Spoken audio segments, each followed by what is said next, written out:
are links to the slides. So if you are one of those folks that likes to take notes and is anxious, if you can't do that, feel free to download those slides. And the recording will be added to that same link after we finish tonight. Well, look for it in the morning. Probably won't be added tonight, but it will get there. All right, here we go. And Crystal, if you want to have a certificate of completion, we're going to chat in exactly who you need to contact for that after the fact. Oops. Okay. Here we go. And there's the chat, the link in the chat to the resources. And everyone, certificate. Good evening. they're recording this. Yes. So if you are here, please make sure you have muted yourself because we are in meeting mode. And if you need a certificate of attendance, I've just placed that into the chat. Natalie is our administrative specialist, and she will be glad to help you with that after the fact. All right, so Stacey, you want to get going? Sure. Welcome, everyone. You are here for Starting the School Year Strong, Strategies for Foster, Adoptive, and Kinship Families. We're going to go ahead and get started so that we have some time at the end for questions and conversation as well. So, who am I? My name is Stacia Stribling. I am the, whoops, that slide is incorrect. I'm actually the Deputy Director now of Forum Families Forward, not the Training and Administrative Coordinator. I am a mom, and you will see those two lovely faces on the screen down there. Those are my kiddos. My son is now 12, and my daughter is 10, and that is our littlest goat, Polly. We live on a farm out in Fauquier County. I started out my career as an elementary school teacher, so I know a lot about that world and the other side of the fence there. And then I went and earned a doctorate at George Mason in early childhood education, and then I was a teacher educator at Mason for about 23 years. I just came to Forum Families Forward about a year and a half ago. My kiddos were both adopted through foster care, and I was finding that they had some significant needs, and I was doing a lot of work advocating for them, and realized that what I needed to really do was to support other families who were doing the same. So here I am, happy to be here tonight and share some tricks and some ideas about getting ready for the start of school. Thanks, Stacia. Yes, we are so pleased that Stacia found us a year and a half ago and is now our deputy director. So she is the best, and we really value all that she brings to us. I'm Kelly Henderson. I have the honor and pleasure of being the executive director of Forum Families Forward. I also am an educator by training, but in the special education sort of silo. And in addition to being the director, I do occasionally teach courses at George Mason University in special education, teaching teachers, mostly in behavior management. I am also a mom and of these three young men. My husband and I raised these three boneheads, as I call them on occasion. My oldest and youngest are joined to our family through foster care adoption. All of my kiddos have a variety of special needs. I listed them out sometimes, and it takes up a whole slide. So many diagnoses and identifications.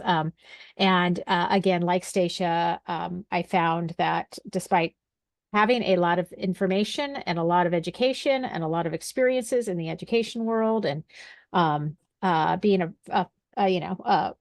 a not shy individual to advocate, I still was really struggling. And so when Forum Families Forward came to be, it was a perfect fit. And we have been working at this in Formed Families Forward since 2011. So really glad that you are here tonight. I can just do a quick overview of Forum Families Forward. If you're not familiar with us, we are a family-led organization. As you heard from Stacia and I, we're both both come to this work as our with our primary lens of being a parent. And we focus largely on foster, adoptive, and kinship families who are raising children, youth, and young adults who have some specialized needs, disabilities, mental health conditions, and of course, the professionals that work with our families, because we know this is a team effort. We offer free services, lots and lots of free services. We are very blessed to have the benefit of federal, state, and local grants to do a lot of our work. And I will say that is why we're going to ask your indulgence at the conclusion of the webinar to complete a very quick online evaluation that helps us say to funders that this is a valuable prospect. So please do complete that before you leave us. We will chat that link in later. We do a lot of free training like this. We do consultations one-on-one. So if you are struggling with any part of the service system, reach out. Our emails are in those slides, and we will schedule a consultation at your convenience in person, by Zoom, whatever works for you.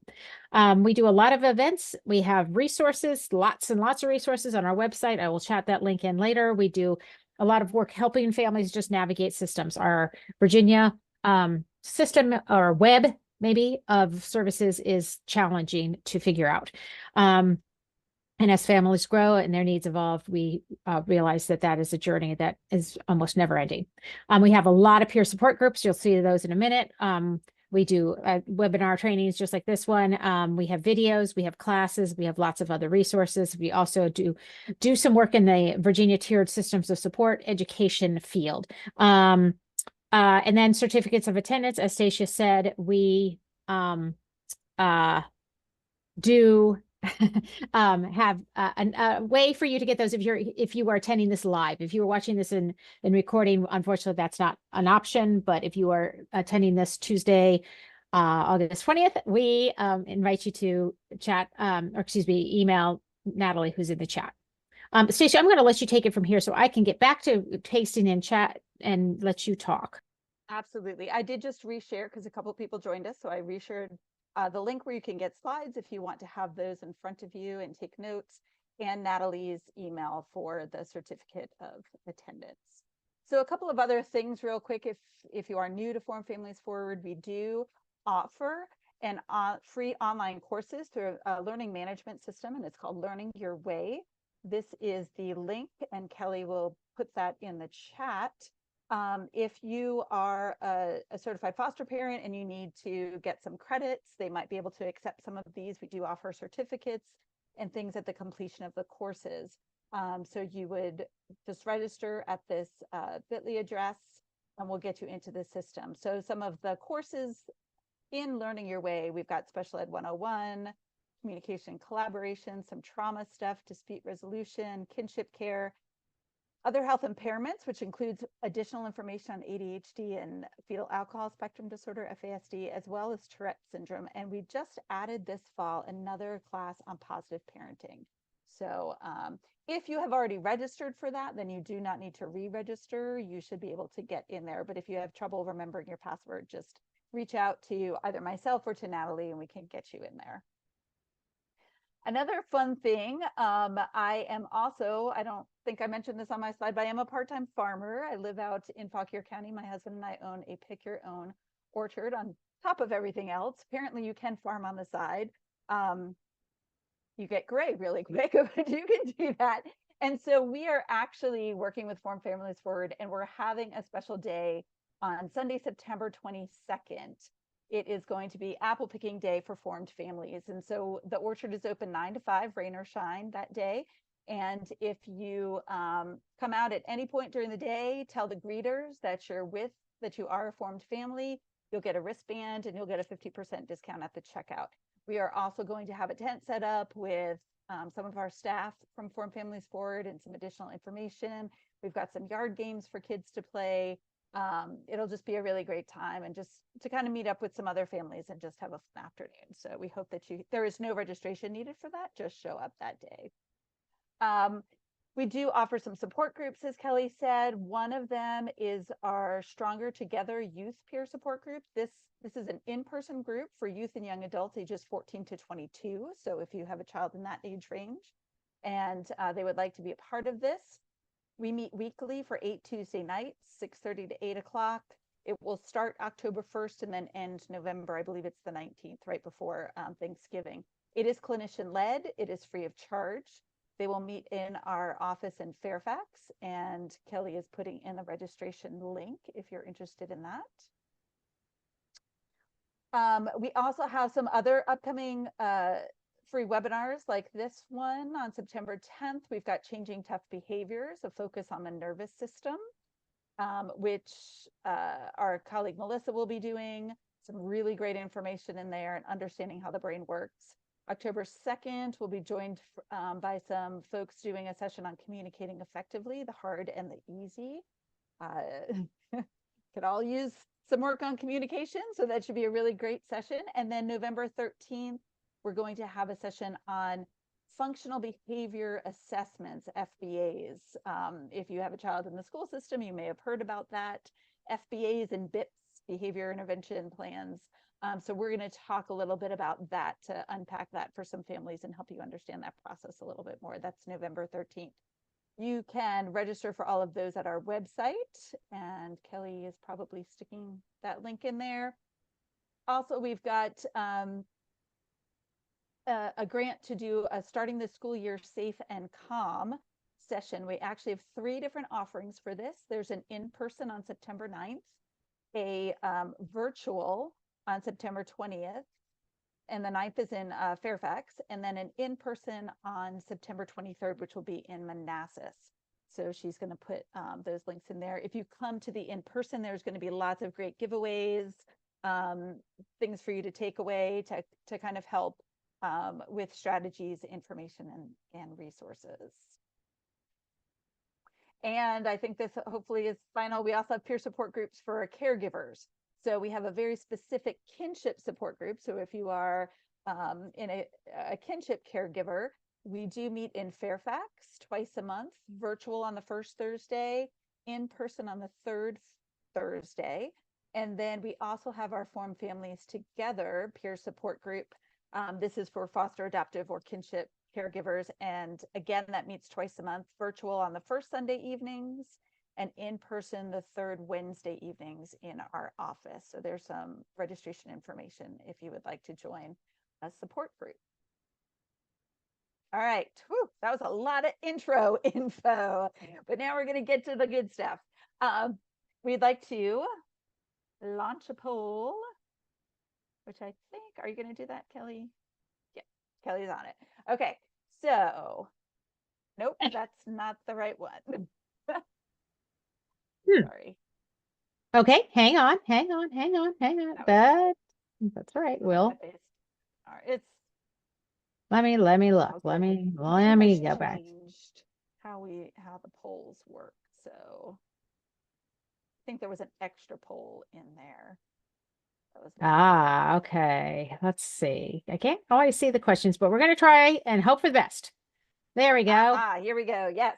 So if you could just for us to get a sense of who is in this space with us. So mark all that apply. If you are a foster parent, adoptive parent, a kinship caregiver, birth or step parent, or a professional.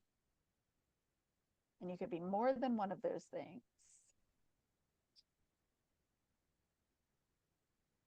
Oh, we got everybody. Or almost Awesome. everybody. That's great. Yep. Yeah, this is a great range. About 60% of you are professionals. We've got a nice even split, almost 20 to 30% across foster parent, adoptive parent, kinship caregiver, and birth or step parent. So I think I'm sharing those results, and I'm going to give it just 2 more seconds for folks to admire our wonderful diversity of audience, and I'm going to stop sharing. All right. And the next slide moves us into what we're going to be doing tonight. Very briefly, we are going to cover some of the back to school challenges that are pretty common, probably common to all families, but particularly why we may struggle with them extra big with foster, adoptive, and kinship family types.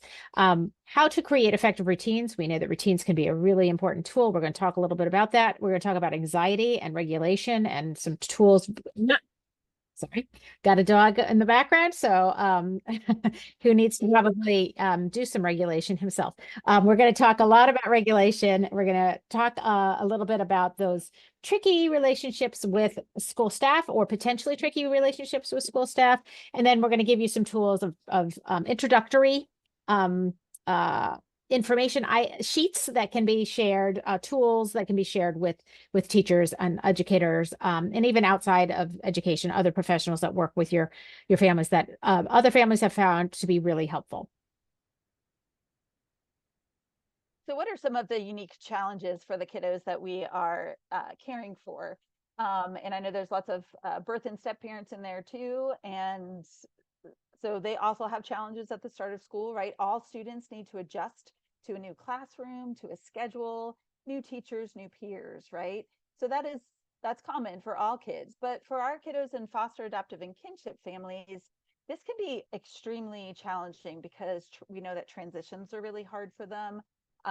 They tend to suffer from more sleep issues and, of course, those trust issues, right? So building those relationships with those peers and with those new teachers can be even more overwhelming for our kids.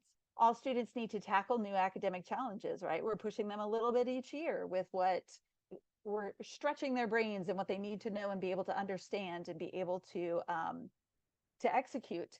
But there's also a high prevalence of disabilities in kids who are in foster, adoptive, and kinship care. And we know that trauma has a pretty significant impact on their learning, right? It changes the brain. And so the way that their brain works in that classroom makes some of those academic challenges even more daunting. All students they seek to meet the expectations of others, right?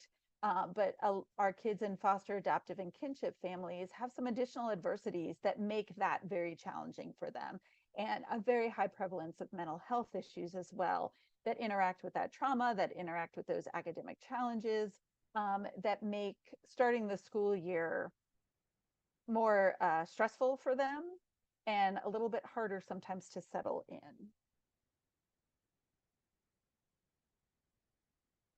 As Stacia mentioned on the previous slide, we know that one of the factors that makes the transition back to school extra or potentially extra challenging for foster, adoptive, and kinship families is the disproportionate impact of disability and trauma amongst our families.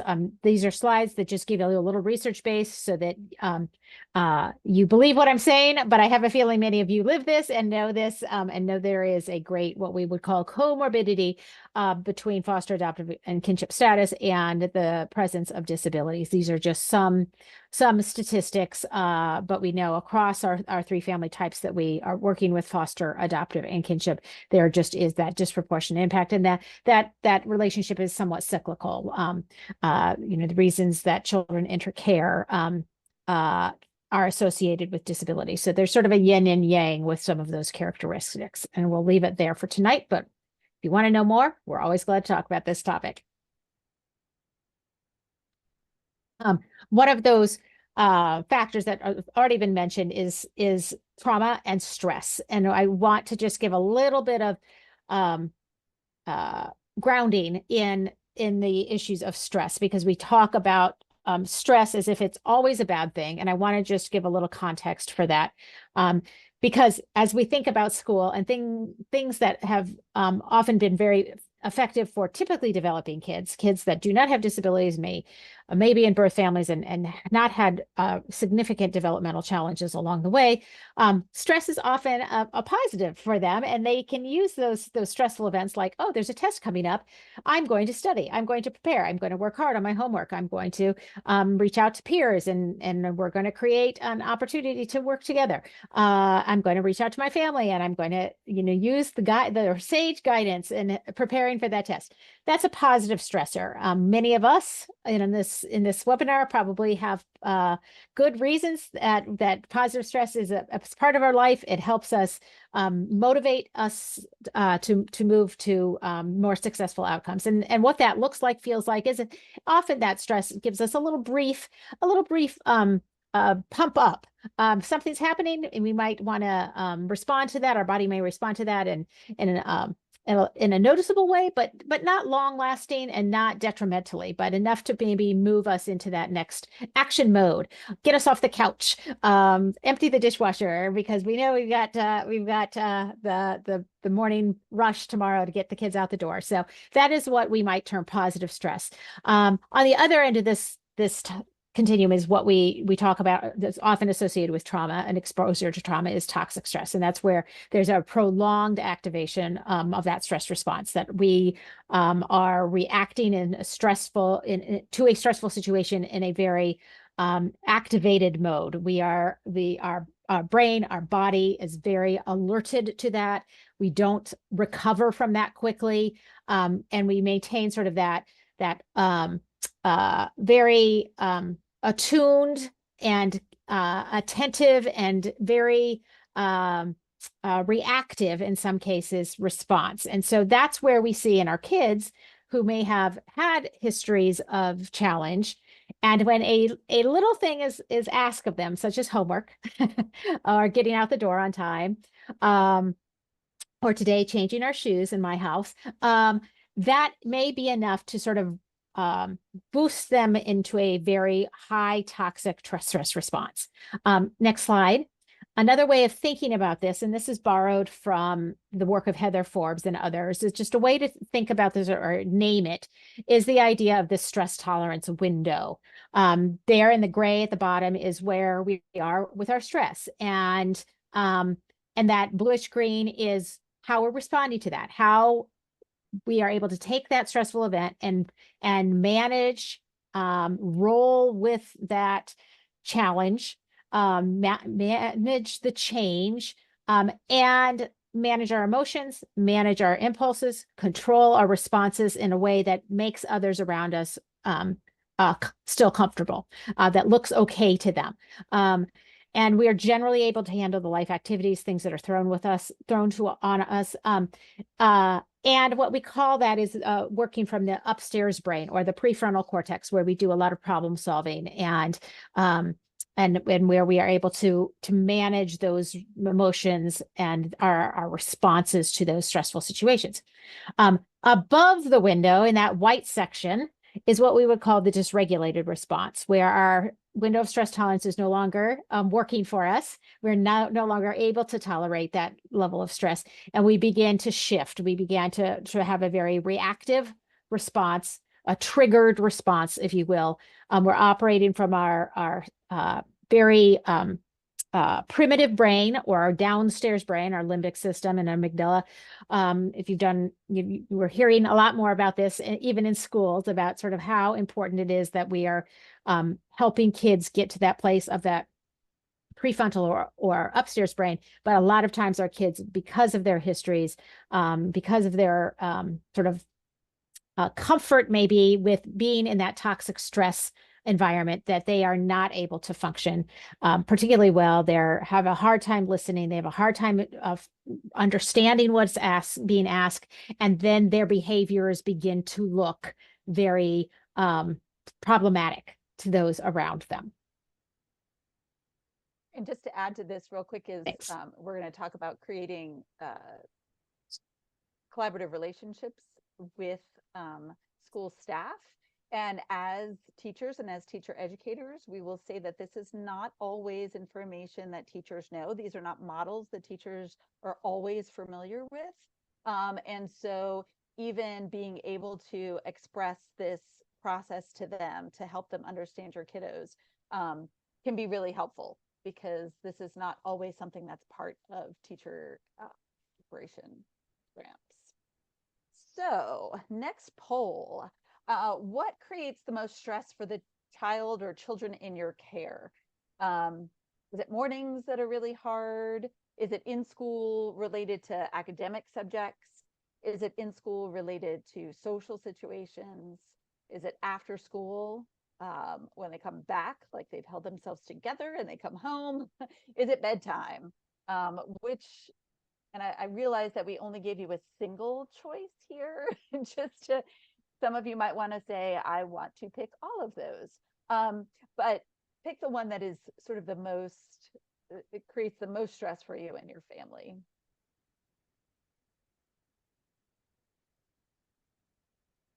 Yep, we've got a range here.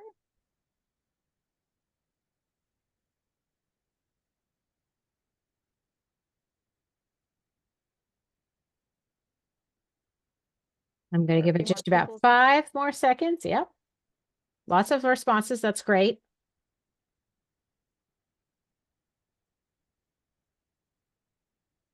All right, I'm going to share the results. Okay, so it looks like a lot, or the after school homework or that morning time, right? That kind of has the highest percentage. And that is really common with our kiddos, that they will try to hold it together in school and they will be doing everything they can to stay regulated. And that is hard work. And so they come home to a place that is safe. And then we start seeing them fall apart. Mornings also, that's just a huge transition, right? To know that they've got to get ready and started for the day. I can't tell you how many times I say brush your teeth every single morning before we finally make it out the door. If I had a penny for, even just a penny for every time I said it, I would be retired right now. So yeah, so there's different parts of the day that that can be more stressful for kids. And so one thing that can help with that is really creating these routines. So a routine is a regular procedure or sequence of actions that you regularly follow. It's predictable. So you can create morning routines if that's the hardest thing for you, and make pictures for kids and lists for kids, right? So they get used to seeing and knowing what that routine is. And what's nice about routines is that it eliminates those unknowns, which can reduce some stress, right?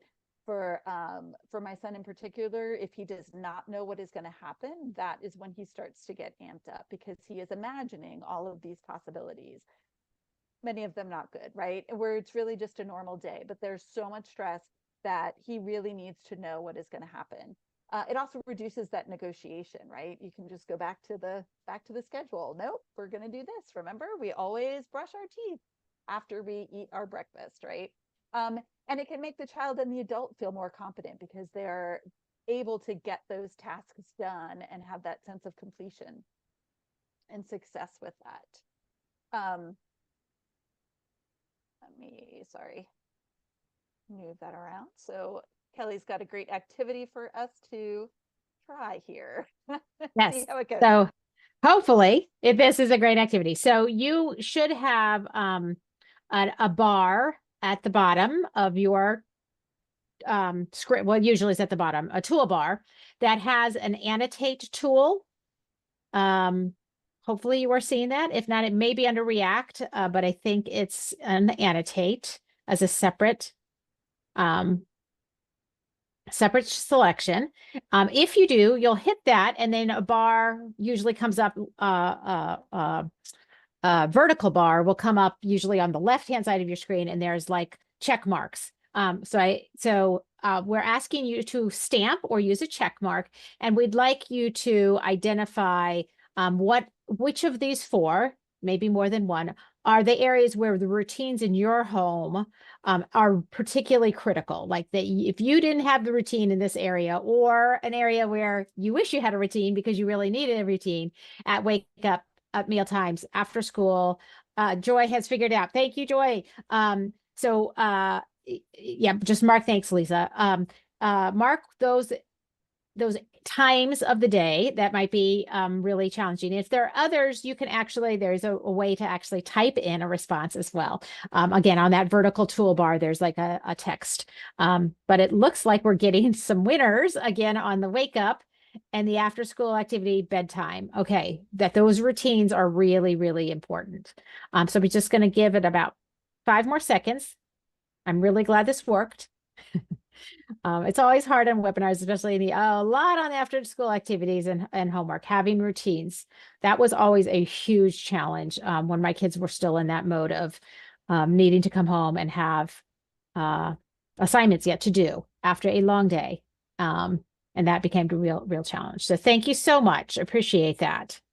I appreciate that. And I'm going to, let's see. I think well, actually, Stacey, you're going to have to clear it. I can't clear it. Yes. I don't think. Okay. Um, I can.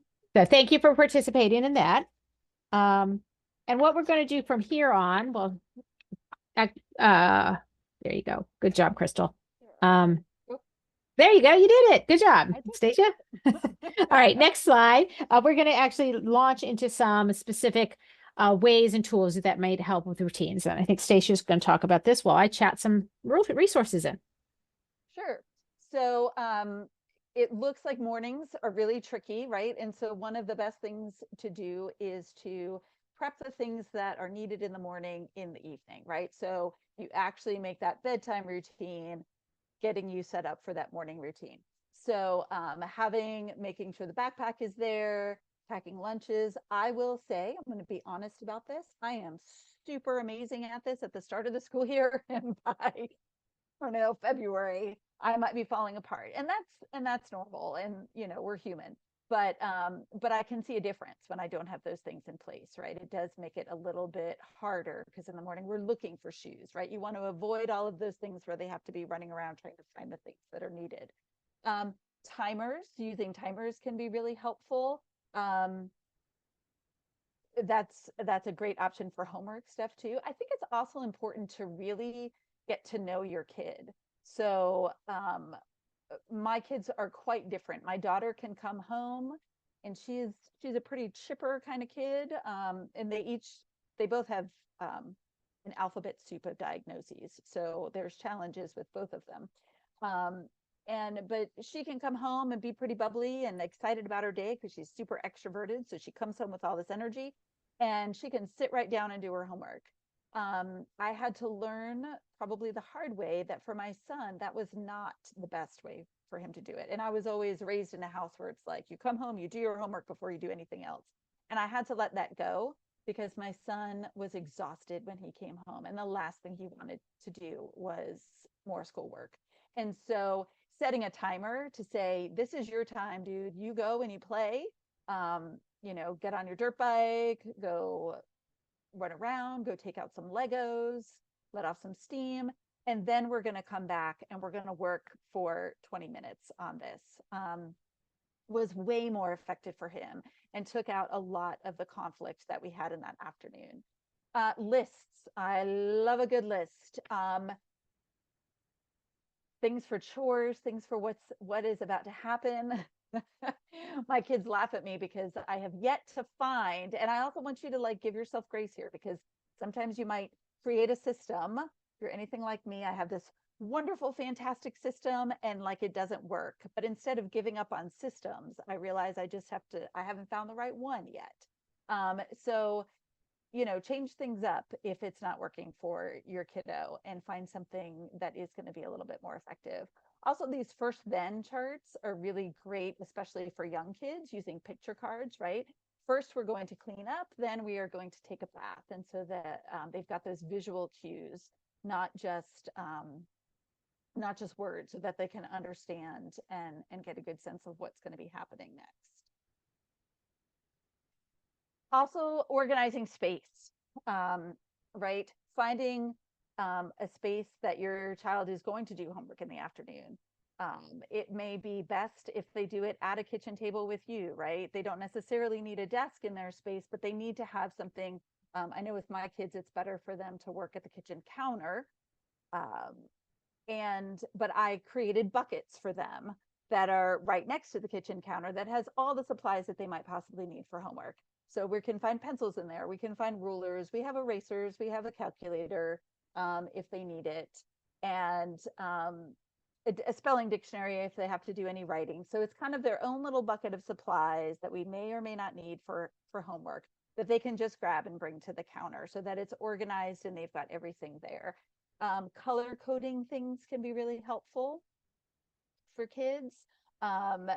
Movable carts. So, if you don't have a lot of space for things, but you might want to switch where you're working, things where you can easily get supplies from one place to the other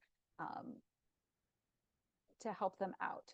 One of my biggest challenges, though, was getting my kids at school to write down their homework, and so that's where communication with teachers becomes super important as well, so that you've got that communication. So when they come home, you are aware and you've been in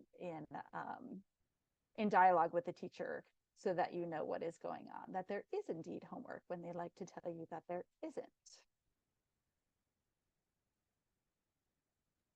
Thanks, Stacia. So moving from the sort of the physical organization and some tools that help with those, the scheduling and establishing those routines, is the reality of anxiety and the importance of considering the needs related to your where and what fosters your child's anxiety.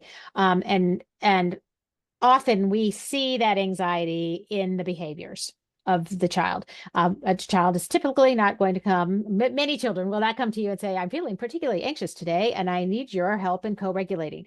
But rather you're going to see some really potentially challenging behaviors, frustrating behaviors to you, frustrating behaviors to them.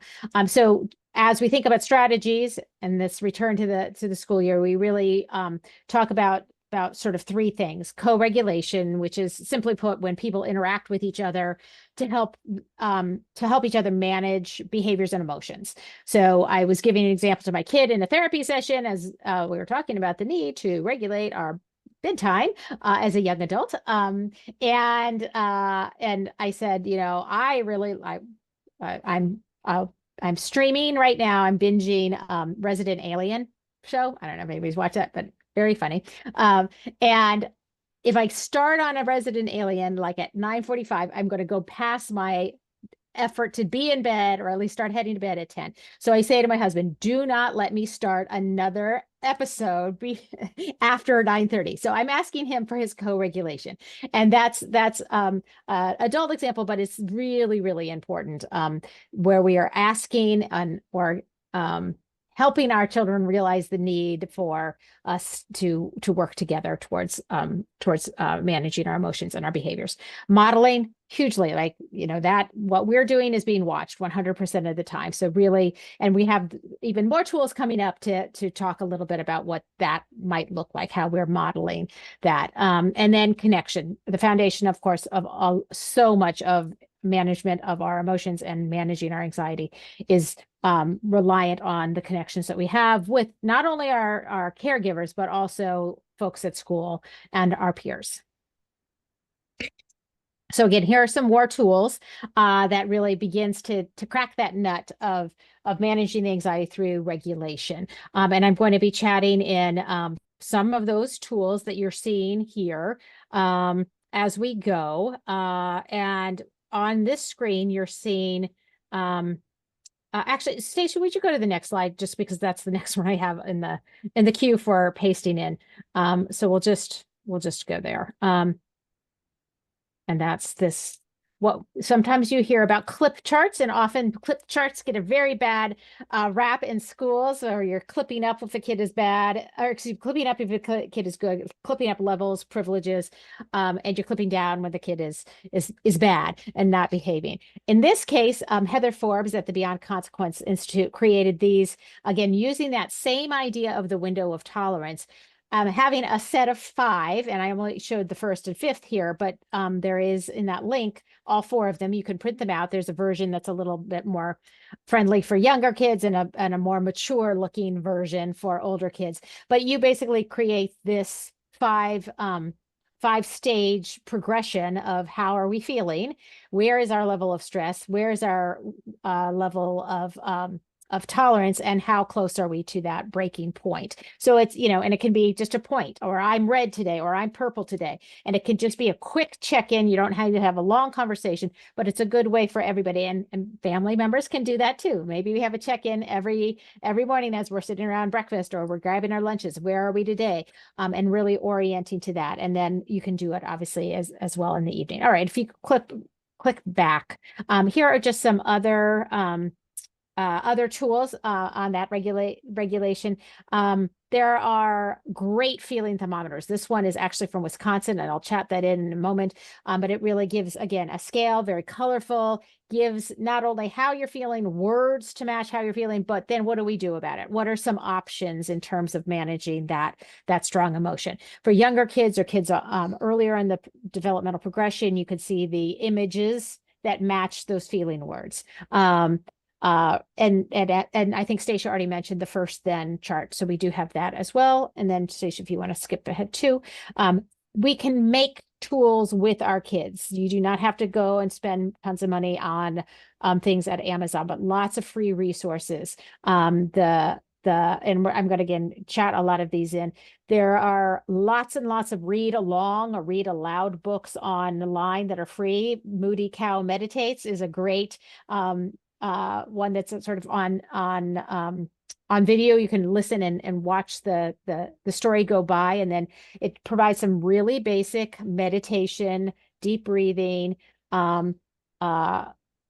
strategies for a very young audience. Bubbles. The one at the middle at the bottom is a weighted lap buddy that's simply a old tights, a set of tights or an old sock. That can be weighted down with rice or sand, and you make a little snake face on it, and that weight can be pretty helpful for some kiddos. Stress balls, and then in the upper left is a calming help me, Stacia. Sensory bottle is sensory water tube, and you can there are items in it, and when you flip it over, you can see some of the items shift, and you can actually watch something drop through there and actually do some breathing along with that. So all tools that can be easily made at your home and become part of the routine, and an opportunity for regulation strategy and practice. Finally, I think one of the things that we often overlook, I overlook, is the power in prediction.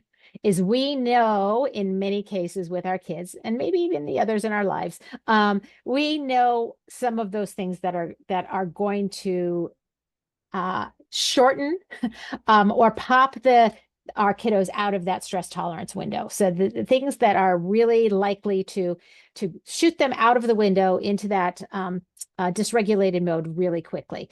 And so knowing those things, and I like the acronym OHALT, which is just a way of remembering some of the things that are very common for many kids that can trigger a kid. So being overwhelmed, being hungry, being angry or anxious, the A can be either way in your life, lonely or tired, are things that almost always, in many individuals, are things that can really trigger a kid, and pretty reliably.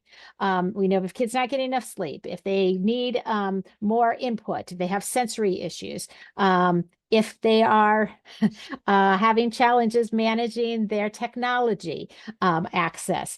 All of those things can be things that we know are down the line likely to trigger a child. So predicting those things and then creating routines around to avoid those trigger points where possible. Not always possible, but thinking ahead, really saying, this is like the third day in a row that we had a hard time even getting out the door with our backpack packed.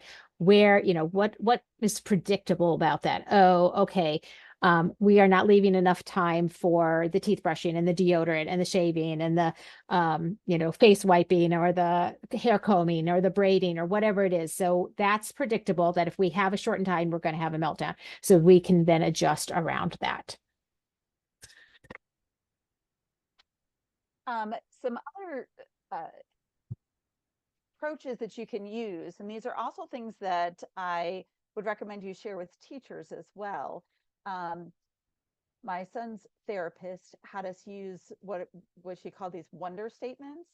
Our kiddos can sometimes have a really difficult time articulating what they're feeling and what those emotions are.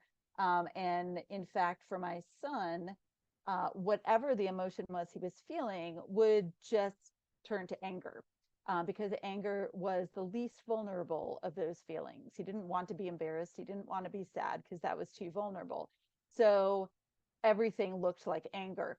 And so helping him to process and to be able to articulate what was going on with him so that I could do some of that co-regulating, she recommended giving him the words, giving him some options to choose from. A lot of his trauma occurred when he did not have language. And so sometimes it's a little bit harder for those kiddos to find that language. I was a little concerned because I thought this is kind of like leading the witness, right? I wonder if, of course, he's going to say yes.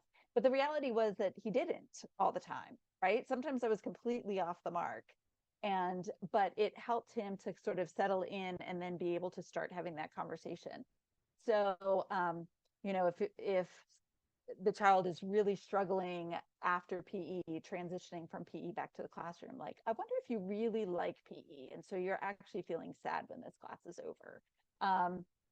Or, struggling with writing. I wonder if writing makes you feel icky and frustrated, right? And so it opens up that conversation about those struggles too, which can help the child process, and you guys can do more problem solving together. Another one are these ampersand cards, and I came across this at a conference once. And I love these because sometimes when our kids are feeling some of those big emotions, especially if it's out in public, if it's in front of other people, we just want it to stop, right? Or, of course you cannot have ice cream, right? Stop crying. There is no ice cream because it's bedtime, right? And we just kind of want to end the behavior. What we really need to be doing for our kids is to be acknowledging those feelings because they're all valid, right? And helping them figure out what to do about it, right? So I feel angry. Yeah, you can feel angry. And when you feel that, these are the things that you can do. So it's validating those feelings. These are really great to create with your kiddos. So think about those times, we were talking about morning or after school or during certain parts of the day. What is difficult? And then how does that make them feel during that time? And then what brainstorm ways that you can do of what they can do about that. So doing this with them when they are regulated to kind of help and create those steps for them when they're not. So another example, if homework time is hard, it might be in a regulated moment that they're like, I just don't know how to start my homework. That's okay. I don't know how to start my homework. And let's brainstorm those things that you can do. And then you can just put these different cards on a ring so that if they're having a moment, they can kind of flip through to remind themselves, what is it I'm supposed to be doing right now, right? Pull themselves back up into that upstairs brain so that they're able to problem solve and move forward. And these are great ideas for teachers to use too. So having a lot more, when we have structures and routines in place that are similar across both settings, it can be really powerful for the kids.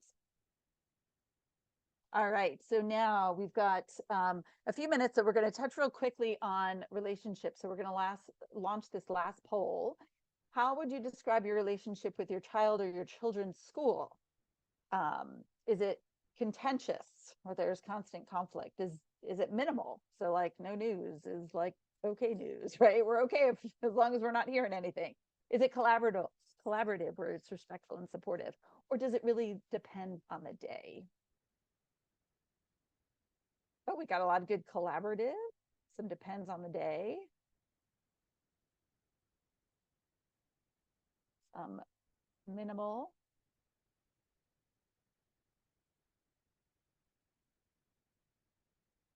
Always warms my heart to see that there's lots of great collaborative relationships going on between parents and educators. That's awesome. The good news is I'm not seeing any contentious relationships. So that is promising.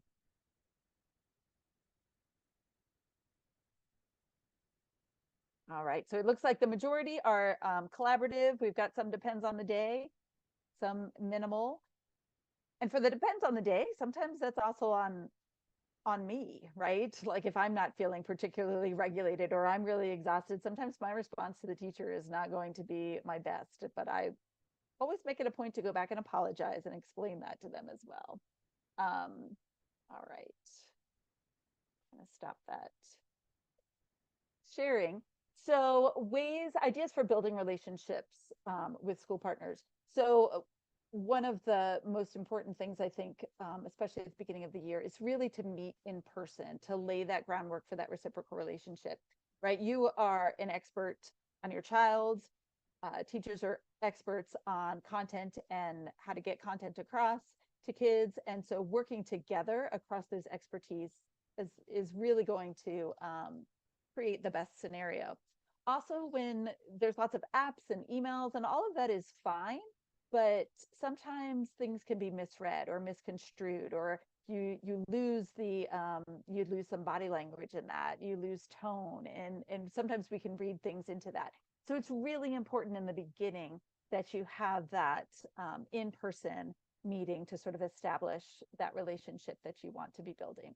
Being proactive, share your child's challenges with the teachers before they happen, whenever possible, right? We always worry, like, how much do I share? Like, there is the reality that sometimes our kids can be judged differently, right? If they know my kid is in foster care, are they going to all of a sudden have assumptions about who this kid is and what they can and can't do? Yeah, that can be a fear. That's why you also make sure that you share lots of those strengths. But I think that it's better for people to know some of that information up front than to be caught off guard and to then all of a sudden be communicating when there is a massive conflict, right? Of course, details of a child's story are not ours to share, so some general information that would be helpful for them to know. And share what works and what doesn't work with your child and why it doesn't work, right? Because we know that their brains are different from trauma, right? We know that those different things are going on. And so helping a teacher understand, I'm not just trying to be a difficult parent, and I don't want my kid to get away with things, but I want you to understand how their brain works and why a sticker chart perhaps is not the best for my kid, because they don't understand cause and effect. They don't link consequences and actions, right? So that is not going to be effective. And then create that culture of problem solving. So one way to get started at the beginning of the year is to do an all about me. So this is like a student profile, and can be just a one pager that you can hand a teacher that gives them some information about your kid up front. You can clarify some important family and other background information. It also allows you to state what information is and is not to be shared. And we've got an example that we can show you. You want to talk through this, Kelly? Yes, I do. I am going to actually paste in a bunch because our time is short. So I'm going to actually paste in a bunch of stuff. This is the one that Stacia is showing right now, is one that we have on our website that we sort of created that is maybe does account for some of the foster, adoptive, and kinship, particularly what sensitive information may or may not be welcome to share, and what is public information or that the child and the family is comfortable sharing. So those are the first two links I just chatted in. And you can see that that's our template of what you might put in those blocks. We always suggest adding a photo. We know, and we want to recognize, particularly if your child has a 504 plan or IEP, the teachers and educators should, of course, have all of that information and access that information and be familiar with that. But sometimes a one pager, quick and dirty overview can be really helpful, particularly as things begin in the startup of a school year, where teachers may have many students that they are getting to know, and this is just an easy way of information that gets to them fastest, and again gives that most critical information and contact information, so that if there's questions or if there's things that are concerning the staff, that they're able to get a hold of you. So if you go to the next page, I think, there are other profiles that others have used. Some are more than one page. Stacey, do you want to talk about any of those? Because I do want to make sure that we have time. Just real quick, those last two bullets are very specific to kiddos who might have a diagnosis of fetal alcohol spectrum disorder or suspected diagnosis of FASD. And I like those. They are longer, significantly longer, but we know that most teachers don't get and don't have information, have not learned about FASD. And so it's really nice because it also walks them through like, what are the brain domains that are impacted? What are some behaviors that you might see that are actually related to this brain-based disability, not related to my child being willful and defiant. So so if you are in that situation, those are I found to be some very helpful ones. And we have left like 3 minutes. Very limited time to talk, but we would welcome your comments either in the chat or if you want to take yourself off mute and share. I have pasted in our session evaluation. And again, as I mentioned at the beginning, we are blessed to be a recipient of some federal grants and state grants, and it's really important for us to be able to continue to offer resources free of charge. So your information, your feedback on this is really, really important. Plus, there's a section of other topics you would like us to cover. And we really are very cognizant of what you all prefer and what you need. And so please do fill that out. So I know some of you may have to go, do fill out that link, and the recording will include all of the many, many links that we've been pasting in the chat. So don't feel pressed if you didn't capture all of those. And again, the recording and the slides will be available tomorrow when we paste it in. So other comments, questions, thoughts? Okay. I got some comments that a first-year single foster parent of a child with autism, taking notes of links. Thank you. That makes us feel really good that this was valuable. Another, lots of valuable information and resources. Thank you for the kind words, and I do hope that they are helpful. And again, we provide free of charge consultation. So if these are not meeting the mark, or you try them and you're still hitting a wall, please reach out and let us know. Just going to give time.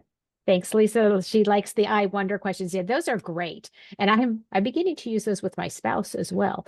So just that sometimes the I wonder applies to many audiences. That idea that you're not assuming, but just wondering and leaving open the conversation. It's a very effective tool.